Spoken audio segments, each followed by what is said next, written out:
ब्याज से इनकी पेंशन बनेगी। तो 20 लाख रुपए का 8% ब्याज कितना हो गया?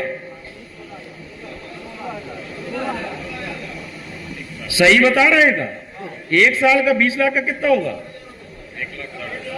1,60,000। उसको डिवाइड करो 12 महीने में, कितना हुआ?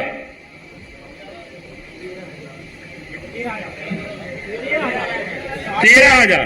तो इनको 13,000 रुपए पेंशन मिलेगी जो वर्तमान में पेंशन लागू है, और 2050 में। और यदि पर आप आज वर्तमान में जिसको आप मांग रहे ओपीएस में, आपकी उस समय तक आज कितनी पेमेंट है आपकी?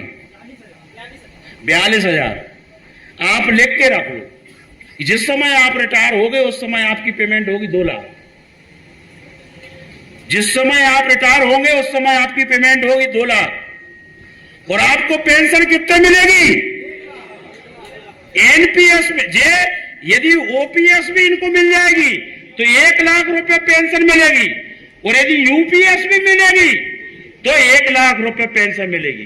तो इनको 12,000 वाली पेंशन में रहना चाहिए कि 1 लाख वाली पेंशन में? तो यूपीएस में भी 1 लाख मिलेंगे और एनपीएस में भी 1 लाख।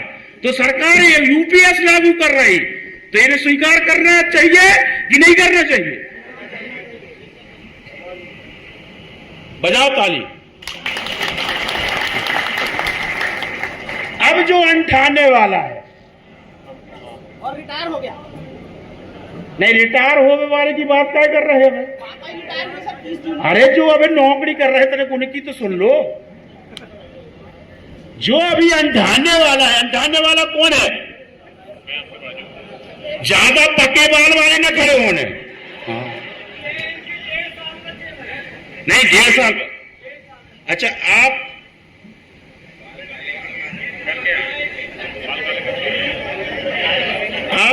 कब रिटायरमेंट होंगे?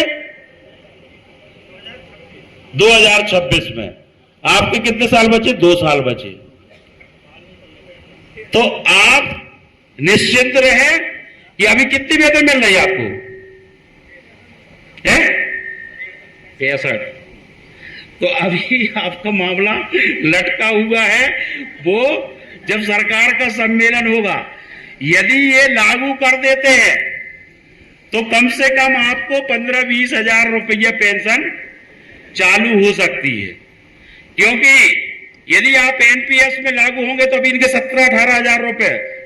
आदरणीय, इसमें डिटेल चर्चा हो जाए थोड़ी पेंशन के मामले में, आप लोगों को भी और इन लोगों को भी जानकारी हुई। इनके 17-18 लाख रुपए जमा होंगे वर्तमान में अभी, और इनको नगद राशि जो मिलेगी अभी 8-9 लाख रुपए, और इनके 7-8 लाख रुपए में वो जो है वो पेंशन बन जाएगी। मुश्किल से 5-5.5 हजार रुपए इनकी अभी पेंशन बनेगी एनपीएस में। लेकिन यदि यूपीएस लागू हो जाती है तो वो वर्षों के आधार पर बनेगी।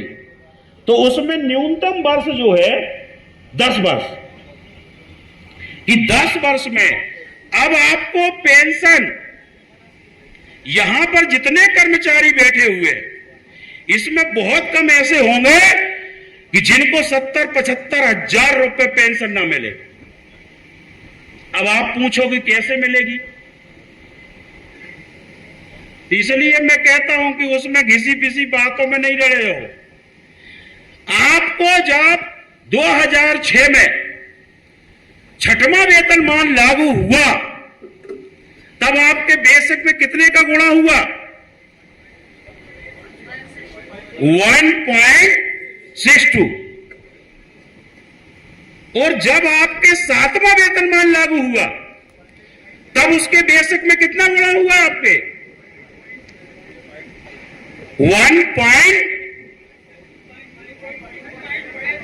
2.57। और जब आपका अब 8वां वेतनमान लागू होगा 2026 में तो उसमें आपके बेसिक में कितने का गुणा होगा? 3.24। तो जिसका बेसिक आज लगभग 50,000 रुपए होगा, वो बेसिक 1.5 लाख के ऊपर जाएगा। 8वें वेतनमान और महंगाई भत्ता अलग। अब इसके लिए करना क्या पड़ेगा? सबसे ज्यादा ये बहनें हमारी धोखा देती हैं। आपकी तो चल जाती है कि आप भी कमा रही हैं और जीजा जी भी कमा रहे, लेकिन निपटा तो हम लोगों को रही हैं आप लोग। कार्यक्रम में बुलाओ तो आधी सी बात गई, वो धरना में बुलाओ तो 10% आती है। इसलिए हम लोगों का उद्धार नहीं हो पा रहा।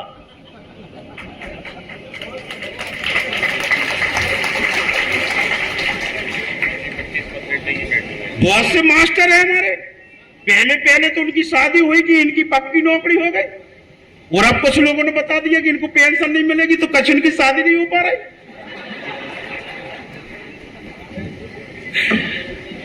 तो साथियों,